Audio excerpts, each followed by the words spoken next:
I love these things. If you don't like Swedish fish, I don't care. They're incredible. Today we talk about another Bible character, and her name is Ruth.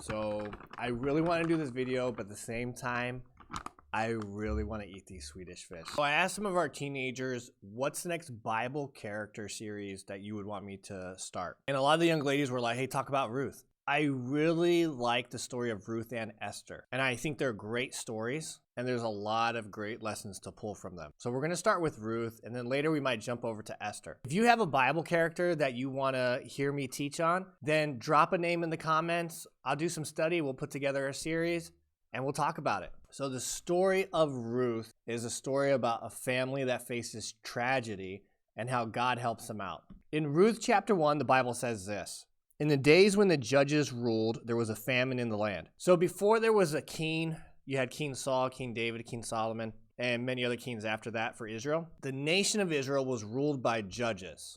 God chose these judges, and honestly, that was a really bad time. It was like really up and down. There was some crazy stuff happened to the nation of Israel during that time. So the story of Ruth happens before they had the kings, and they were ruled by judges. When this story takes place, there's a famine in the land. People having a hard time growing crops and being able to feed their family. So there's a man who's an Israelite. He's from Bethlehem in Judah, and he went to sojourn in the country of Moab. He and his wife and his 2 sons. So Moab, just so you know, is where the Moabites are from, and the Moabites are ancient enemies to Israel. So they go to live where these enemies are from because they can't grow any food where they're at, and so they're trying to make something happen. The name of the man was Elimelech. The name of his wife was Naomi.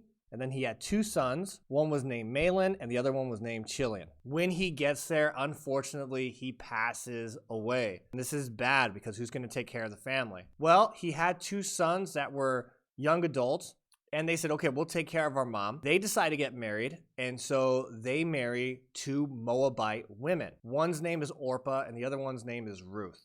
So they lived for 10 years, but then unfortunately, the 2 sons passed away also. So what you're left with is the mother, who's been a widow for 10 years, and now you have these 2 young ladies who they have become widows, Orpah and Ruth. So Naomi says, hey, daughter-in-laws, look, it didn't work out. I'm super sad about it. And you guys have been good daughter-in-laws. Go back to your mother's house. Go back to your people. And, you know, hopefully you'll find a new husband to take care of you. So Naomi was hoping that they would go back and then that hopefully they could start a new life with another family. She says, go return each of you to her mother's house. May the Lord deal kindly with you as you have dealt with the dead, her sons, and with me. But the daughters say, no, we're going to go with you. We're going to return with you to your people. Naomi was saying, I'm headed back to Bethlehem. You guys go with your people. We're going to separate right here. Orpah and Ruth said, no, we want to return with you. Naomi just draws the line and says, nope, you guys need to go back. I don't have anything for you. What are you going to do? You're going to wait for me to find a husband in my old age, and then you're going to wait for me to have kids. Then you're going to wait for those kids to grow up, and then you're going to marry those sons? It's like, that's a lot of waiting, girls. So Orpah's like, yeah, I think you're right. I'm out. So they lifted their voices. They wept. Orpah kissed her mother-in-law to say goodbye. But Ruth clung to her. She held on to her. So Naomi's like, look, your sister-in-law left. Go ahead and you can leave too. Like, you don't have to stay with me. And Ruth says something super amazing. Where you go, I'm going to go. And where you lodge, I'm going to lodge. And whoever's your people, they're my people. And whoever is your God, that's my God. She's intensely loyal to this woman. Had a good relationship as a mother-in-law and a daughter-in-law. And she felt responsible for her and said, I'm not going to just leave you to face this world all by yourself. I want to help you out. I'll go wherever you go, and I'll help you get started in life, and we're going to take care of each other. So Naomi realizes that she's determined to stay a part of her life, and she says, okay, I'll let you go. And so they head back to Bethlehem in Judah. When they return, because it's been a long time, everyone goes, wow, is that Naomi? Is that Naomi? By the way, the name Naomi means beautiful. And everyone said, is that beautiful woman Naomi that has left? And Naomi, just because she's gone through so much, she says, do not call me Naomi. She says, call me Mara, which means bitter. She says, because the Lord has dealt bitterly with me. I left full. I had a husband. I had 2 sons. And now I come back and I'm empty. So she's definitely just down emotionally, grieving terribly. And she's looking at her life and she just feels like, man, I just don't know if I can make it happen. So Naomi and Ruth end up back in Bethlehem. Ruth, the Moabite, who comes from that ancient enemy of Israel, is now with the Israelites, with her mother-in-law, trying to get a life started. Chapter 2. Chapter 2 starts and it talks about this relative that Naomi has. It says, now Naomi had a relative of her husband's, a worthy man of the clan of Elimelech, whose name was Boaz. So it's just kind of telling us, hey, you're about to meet somebody in this story. He's a good man, and he is a relative of Elimelech, Naomi's husband. Ruth, the Moabite, says to Naomi, I'm going to go find us some food. I'm going to go down to the field, and I'm going to collect the gleanings of the harvest. So basically, they were going to go through, and whatever grain that fell to the ground that the people who were collecting didn't pick up, she was just going to pick up the scraps and the leftovers. She says, I'm going to go and hopefully I find favor in somebody's eyes and they don't kick me out. I'm going to get some food for us so we can survive. So she's going down there and then this guy Boaz shows up. Boaz is like, okay, who's that person over there? So Boaz comes and he sees this stranger in his field collecting the grain and the gleanings. So he gets one of his servants and said, hey, who is that? And they said, oh, that's the Moabite woman, Ruth, that came back with Naomi. So Boaz shows up. He sees this stranger collecting the leftovers on the ground, the gleanings, and says, okay, who is this person? And the servant said, that's Ruth.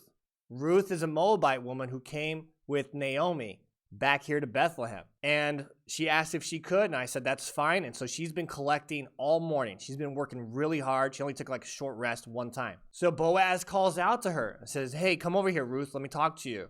Says, don't go to any other field.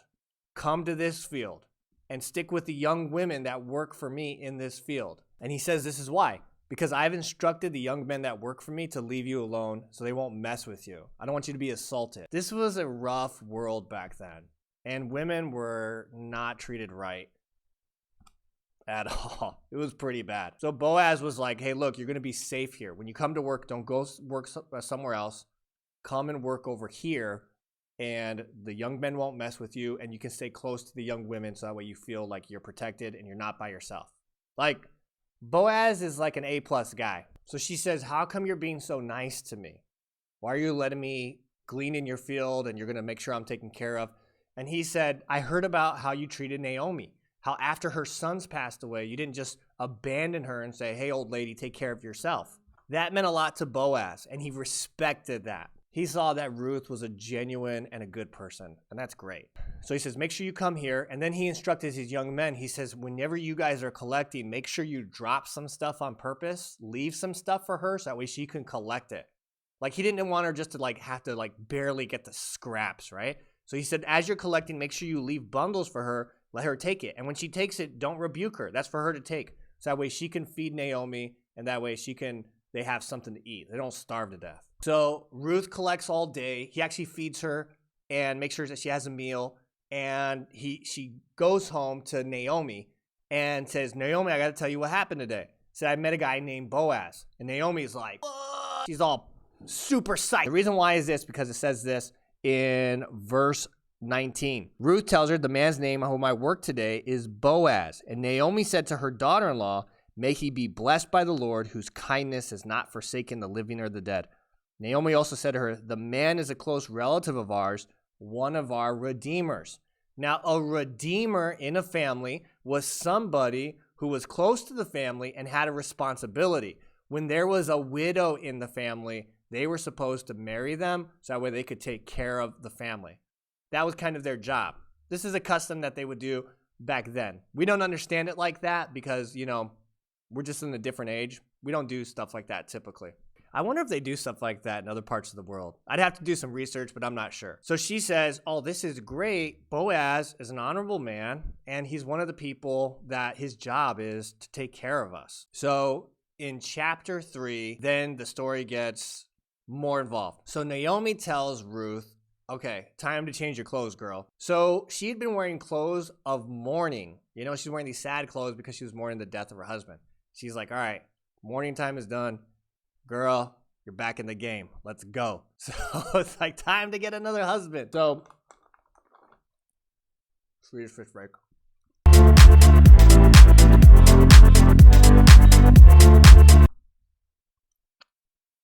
So she said, here's what you're gonna do. You're gonna go over to where Boaz is working. And he's working on the threshing floor with barley. I have no idea what that means. I'm not a farmer, okay? I grew up in a small city. I don't know what a threshing floor is and all that stuff. Never milked a cow. I have no desire to milk a cow. Like, I live a very comfortable life. I don't know if I would have survived back then. Anyways, said when he's done working and he's sleeping, what you're gonna do is you're gonna go and you're gonna uncover his feet. Take off his Jordans, whatever he's wearing. You get to my age, you start wearing like Skechers, New Balance and stuff like that. You don't care about the style anymore. You just care about the comfort. It's going to happen to you one day. Trust me. So it says you uncover your feet and then lay down by his feet. I guess the custom is that this was a way of saying, like, a woman was saying, hey, I want you to marry me. So in the middle of the night, Boaz wakes up. He sees his Jordans, you know, on the ground. He says, what happened here? And he's like, who's laying down by my feet?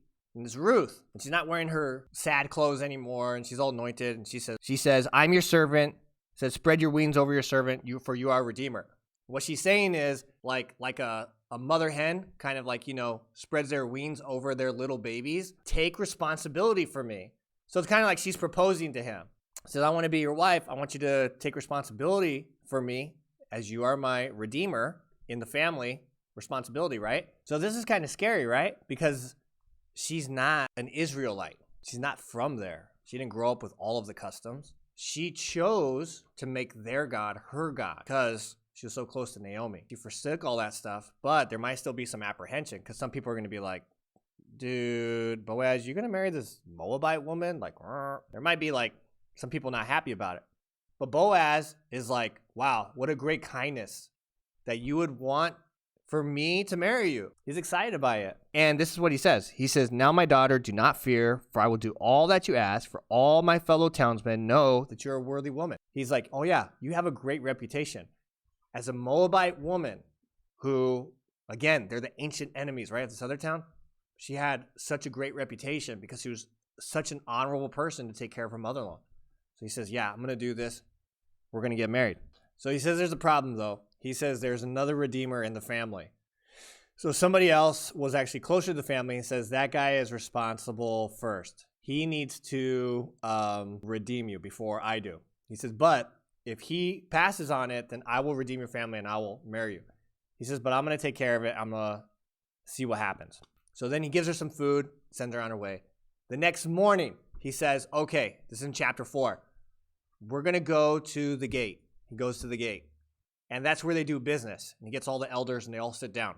He says, okay, look, here's what I got. And he's got the redeemer, the other guy who's closer to the family, who he's first in line. So he said, look, Naomi's here. We got to take care of her. Do you want to redeem the land? Because there's property, right? And the guy's like, oh yeah, I want that land for sure. And he says, okay, but here's the thing. If you take that land, then you also have to marry Ruth. And the guy's like, nope, I don't want to do it. For whatever reason, he didn't want to marry Ruth. Talks about like it would mess up the inheritance. I think he already had something going on with maybe another wife before and some kids. He didn't want to get into that situation. It was too complicated. He said, no, you can go ahead and do this. So then Boaz is like, okay, awesome. So he jumps in and says, I will redeem it. So he gets the land, but also he takes responsibility for Ruth and for Naomi. So the Bible says this, chapter 4, verse 13. So Boaz took Ruth, she became his wife, went into her, and the Lord gave her conception. She bore a son. So Ruth has a baby. Naomi now has a grandson. Everybody in town is celebrating with them. The women are like, whoa, this is awesome. Naomi, you're a grandma. You have another baby in the family. God has provided for you and took care of you. Naomi takes the child, puts her in her lap. She takes care of it. She's like the nursemaid for the baby, takes care of the little baby. And she's happy. And Ruth is happy. And the Bible says this. And they were like, a son has been born to Naomi. And they name him Obed. Okay? He was the father of Jesse. And Jesse was the father of David. So who is Ruth? Ruth is David. David and Goliath. David, second king of Israel. Throne of David on which Jesus Christ is going to sit on. David. That's his great grandma. Now, what makes Ruth special? What makes Ruth special is that she's not special. What do I mean by that? I mean, she's ordinary like us. She's just dealing with simple problems. She's not some huge warrior. There's not this awesome, crazy miracle that happens. In fact, in the book of Ruth, you don't hear about God doing anything miraculous, but you see people following after God. You see people who have taken the customs that they're trying to learn to honor the Lord and living in a good way and living for each other. And you see how God is using all of that, his will and people's decisions, to make something great happen for this family. Ruth is like you and me. She's an ordinary person who went through some serious problems. And she decided to follow after God like her mother-in-law was following after God. She said, your people are my people, your God is my God. And now she's in the lineage of Christ. There's 5 women that are named in the lineage of Christ, and she's one of them. So that's the story of Ruth. We're going to talk more about this in the next couple weeks. We'll see you next time. Have a great week. God bless.